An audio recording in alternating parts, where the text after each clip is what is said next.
श्री गणेशाय नमः। नमस्कार मेरे शिव महापुराण के रसिक श्रोतागण।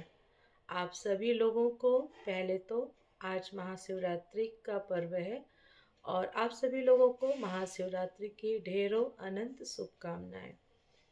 तो चलिए, आज शिवरात्रि के दिन हम पाठ करते हैं शिव महापुराण का। कर्पूरगौरं करुणावतारं संसारसारं भुजगेन्द्रहारं सदा वसन्तं हृदयारविन्दे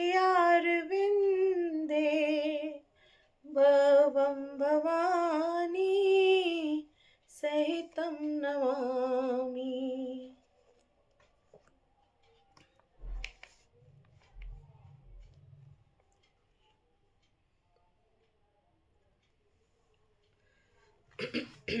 तो आप इधर मैं बहुत दिनों बाद शिव महापुराण का पाठ आप लोगों को सुना रही हूँ, क्योंकि मेरे गले में बहुत दिनों से बहुत ज़्यादा ही दिक्कत थी। अभी भी पूरी तरह से ठीक नहीं हो पा रहा है, लेकिन आज शिवरात्रि का दिन है तो मैंने सोचा कि मैं आज का पाठ अपलोड करती हूँ आप लोगों के लिए। तो आज मेरा शिव महापुराण में है, सती खंड चल रहा है रुद्र संहिता का, और इसमें पाठ है हमारा आज अथय कोन चत्वारिंशो अध्याय। और हमारे पाठ का नाम है श्री विष्णु और देवताओं से अपराजित दधीचि द्वारा देवताओं को श्राप देना तथा राजा छू पर अनुग्रह करना।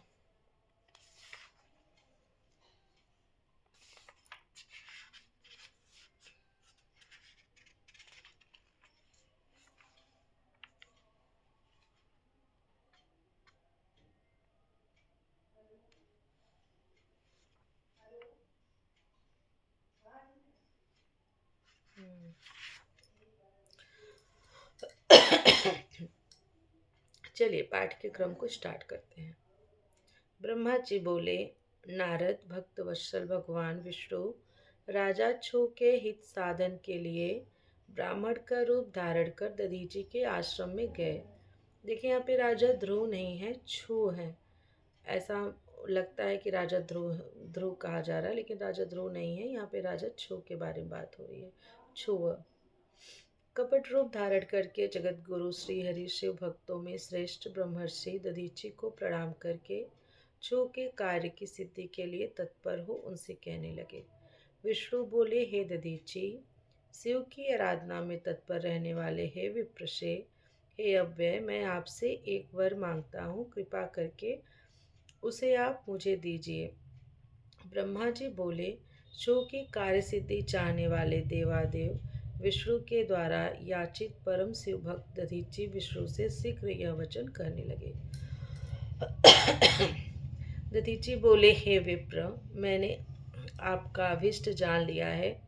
आप भगवान श्रीहरि छू के कार्य के लिए ही यहाँ ब्राह्मण का रूप धारण करके आए हैं। आप तो मायावी हैं, हे देवेश, हे जनार्दन। शिव जी की कृपा से मुझे भूत भविष्य और वर्तमान इन तीनों कालों का ज्ञान सदा रहता है। मैं आप श्रीहरि विष्णु को जानता हूँ। हे सुव्रत, इस ब्राह्मण वेश को छोड़िए। दुष्ट बुद्धि वाले छू ने आपकी आराधना की है। हे भगवान, मैं आपकी भक्त वत्सलता को जानता हूँ। यह छल छोड़िए, अपने रूप को ग्रहण कीजिए और भगवान शंकर का स्मरण कीजिए। शंकर की आराधना में लगे रहने वाले मुझसे यदि किसी को भय हो तो आप उसे यत्नपूर्वक सत्य की शपथ के साथ कहिए। शिव के स्मरण में आसक्त बुद्धि वाला मैं कभी झूठ नहीं बोलता। मैं इस संसार में किसी देवता या दैत्य से भी नहीं डरता। विष्णु बोले, उत्तम व्रत का पालन करने वाले हे दधीचि, आपका भय तो सर्वथा नष्ट ही है, क्योंकि आप शिव की आराधना में तत्पर रहते हैं और सर्वज्ञ हैं। आपको नमस्कार है। आप मेरे कहने से एक बार अपने प्रतिद्वंदी राजा छू से यह कह दीजिए कि हे राजेंद्र, मैं आपसे डरता हूँ। ब्रह्मा जी बोले, विष्णु का यह वचन सुनकर भी शिव भक्तों में श्रेष्ठ महामुनि दधीची हंसकर निर्भय हो कहने लगे। दधीची बोले, मैं पिनाकधारी देवादिदेव शंभु के प्रभाव से कहीं भी किसी से किंचन मात्र भी नहीं डरता हूँ।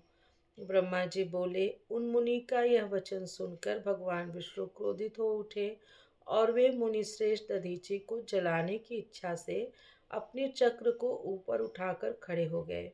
राजा छू के सामने ही ब्राह्मण पर चलाया जाने वाला उनका भयंकर चक्र शिवजी के प्रभाव से वहीं पर कुंठित हो गया। इस प्रकार उस चक्र को कुंठित हुआ देखकर दधीची हंसते हुए सत एवं असत की अभिव्यक्ति के कारणभूत भगवान विष्णु से कहने लगे। दधीची बोले, हे भगवान, आपने पूर्व समय में तपस्या के प्रयत्न से शिवजी से सुदर्शन नामक अत्यंत दारुण जिस चक्र को प्राप्त किया है, शिवजी का वह शुभ चक्र मुझे नहीं मारना चाहता है। तब भगवान श्रीहरि ने क्रुद्ध होकर क्रम से सभी अस्त्रों को उन पर चलाया। अब आप ब्रह्मास्त्र आदि बाणों से तथा अन्य प्रकार के अस्त्रों से प्रयत्न कीजिए। दधीची ने विष्णु भगवान से कहा। जब चक्र उनके ऊपर काम नहीं किया, कुंठित हो गया, तब ब्रह्मा जी बोले कि दधीची के वचनों को सुनकर भगवान विष्णु उन्हें अपने सामने अत्यंत तुच्छ मनुष्य समझकर क्रोधित हो अन्य प्रकार के अस्त्रों का उन पर प्रयोग करने लगे। उस समय एकमात्र उस ब्राह्मण से युद्ध करने के लिए मूर्ख देवता भी आदर पूर्वक विष्णु की सहायता करने लगे। विष्णु पक्षी इंद्र आदि देवगण भी दधीची के ऊपर बड़े वेग से अपने अपने अस्त्र शस्त्र शीघ्र चलाने लगे। तब वज्र हुई अस्थियों वाले जितेंद्रिय दधीची ने शिवजी का स्मरण करते हुए मुट्ठी भर कुशा लेकर सभी देवताओं पर प्रयोग किया। हे मुनि, शंकर जी के प्रभाव से मुनीश्वर दधीची ने जो कुशा का प्रयोग मुट्ठी भर कुशा का प्रयोग किया था, वह कुशा कालाग्नि के समान दिव्य त्रिशूल बन गया। चारों ओर से जलता हुआ प्रलयाग्नि से भी अधिक तेज वाला तथा ज्वालाओं से युक्त वह शैव अस्त्र आयुधों सहित समस्त देवताओं को भस्म करने का विचार करने लगा। उस समय विष्णु इंद्र आदि मुख्य देवताओं के द्वारा जो अस्त्र छोड़े गए थे, वे सभी उस त्रिशूल को प्रणाम करने लगे। तब नष्ट पराक्रम वाले सभी स्वर्गवासी देवगण इधर उधर भागने लगे। मायावियों में श्रेष्ठ स्वामी विष्णु ही एकमात्र भयभीत हो वहाँ स्थित रहे। तब पुरुषोत्तम भगवान विष्णु ने अपने शरीर से अपने ही समान हजारों एवं लाखों दिव्य गणों को उत्पन्न किया। हे देवर्षि, तदंतर विष्णु के वीरगण अकेले शिव स्वरूप दधीची से युद्ध करने लगे। तदंतर शिव भक्तों में श्रेष्ठ महर्षि दधीची ने रण में उन गणों के साथ वहां बहुत युद्ध कर सहसा उन सबको जला दिया। तब माया विशारद भगवान विष्णु महर्षि दधीची को विस्मित करने के लिए शीघ्र ही विश्वमूर्ति हो गए। ब्राह्मण श्रेष्ठ दधीची ने उन विष्णु के शरीर में हजारों देवता आदि को और अन्य जीवों को देखा। उस समय विश्वमूर्ति के शरीर में करोड़ों भूत, करोड़ों गण तथा करोड़ों ब्रह्मांड विद्यमान थे। इन सभी को देखकर दधीची मुनि जगतपति, जगत स्तुत्य, अजन्मा तथा अविनाशी उन भगवान विष्णु से कहने लगे। दधीची बोले, हे महाबाहो, आप माया को त्याग दीजिए। विचार करने से सब प्रतिभा समात्र प्रतीत होता है। हे माधव, मैंने भी हजारों दुर्विज्ञेय वस्तुओं को जान लिया है। अब आप निरालस्य होकर मुझ में अपने सहित ब्रह्मा, रुद्र तथा संपूर्ण जगत को देखिए। मैं आपको दिव्य दृष्टि देता हूँ। ब्रह्मा जी बोले। इस प्रकार कहकर भगवान शिव के तेज से पूर्ण शरीर वाले दधीची मुनि ने अपने शरीर में समस्त ब्रह्मांड को विष्णु भगवान को दिखाया। तत्पश्चात शिव भक्तों में श्रेष्ठ बुद्धिमान दधीची मन में शंकर का स्मरण करते हुए निर्भय होकर देवेश भगवान विष्णु से कहने लगे।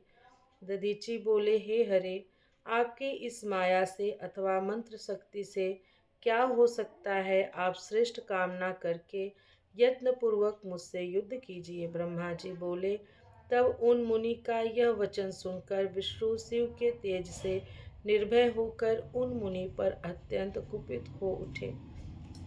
उस समय जो देवता भाग गए थे, वे भी प्रतापी दधीची से युद्ध करने की इच्छा से उन नारायण देव के पास आ गए। इसी बीच मुझे साथ लेकर राजा छू वहां आ गए। मैंने देवताओं तथा विष्णु को युद्ध करने से मना किया और कहा कि यह ब्राह्मण किसी से जीता नहीं जा सकता। मेरी इस बात को सुनकर भगवान विष्णु ने मुनि के निकट जाकर उन्हें प्रणाम किया। उसके बाद वे छू भी अत्यंत दीन होकर वहां मुनीश्वर दधीची के पास जाकर व्याकुल हो प्रणाम करके प्रार्थना करने लगे। छू बोले, हे मुनि श्रेष्ठ, प्रसन्न होइए। हे शिव भक्त शिरोमणि, प्रसन्न होइए। हे परमेशान, आप दुर्जनों के द्वारा सदा दुर्लक्ष्य हैं। ब्रह्मा जी बोले, हे नारद, उन राजा छू की तथा देवताओं की यह बात सुनकर तपस्या निधि ब्राह्मण दधीची ने उन पर अनुग्रह किया। तदंतर विष्णु आदि को देखकर मुनि ने क्रोध से व्याकुल होकर मन से शिव जी का स्मरण करके विष्णु तथा देवताओं को श्राप दिया। दधीची बोले, देवराजेंद्र सहित सभी देवता और मुनीश्वर तथा गणों के साथ विष्णुदेव रुद्र की क्रोधाग्नि से ध्वस्त हो जाएं। ब्रह्मा जी बोले, इस प्रकार देवताओं को श्राप देकर पुनः छू की ओर देखकर मुनि ने छू से कहा, हे राजेंद्र, श्रेष्ठ द्विज देवताओं और राजाओं से भी अधिक पूज्य होता है। हे राजेंद्र, ब्राह्मण ही बलि और प्रभावशाली होते हैं। ऐसा स्पष्ट रूप से कहकर वे ब्राह्मण दधीची अपने आश्रम में प्रविष्ट हो गए। तत्पश्चात दधीची को नमस्कार करके छू अपने घर चले गए और भगवान विष्णु भी जैसे आए थे उसी तरह देवताओं के साथ अपने बैकुंठ लोक को लौट गए। इस प्रकार वह स्थान स्थानेश्वर नामक तीर्थ के रूप में प्रसिद्ध हो गया। स्थानेश्वर में पहुंचकर मनुष्य शिव का सायुज्य प्राप्त कर लेता है। हे तात, इस प्रकार मैंने आपसे संक्षेप में छू और दधीची का विवाद कह दिया और शंकर को छोड़कर ब्रह्मा और विष्णु को जो शाप प्राप्त हुआ उसका भी वर्णन किया। जो व्यक्ति छू और दधीची के इस विवाद संबंधी प्रसंग का नित्य पाठ करता है वह अपमृत्यु को जीतकर शरीर त्याग के पश्चात ब्रह्मलोक को जाता है। जो इसका पाठ करके रणभूमि में प्रवेश करेगा उसे सर्वदा मृत्यु का भय नहीं रहेगा तथा वह विजयी होगा। इस प्रकार से शिव महापुराण के अंतर्गत द्वितीय रुद्र संहिता के द्वितीय सती खंड में विष्णु और दधीची के युद्ध का वर्णन नामक 39वां अध्याय पूर्ण हुआ। प्रियम शंकरम सर्वनाथम नमामि। हर हर महादेव। हरे नमः, हरे नमः, हरे नमः। ओम नमः पार्वती पतये। हर हर महादेव। मिलती हूँ आप लोगों से शिव महापुराण की अगली कथा में।